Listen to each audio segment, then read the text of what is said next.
যত বেশি কাছে আসা যায় ততই কথা বলার আগ্রহ বাড়ে, অধিকারও বাড়ে। এমন কথা বলার বেশি আগ্রহটা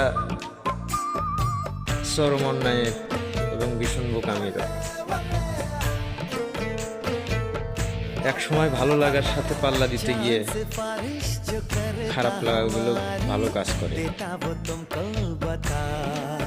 ঠিক তখনই কথা বলার উঁচু নিচু ধরনের কারণে দূরত্ব তৈরি হয়।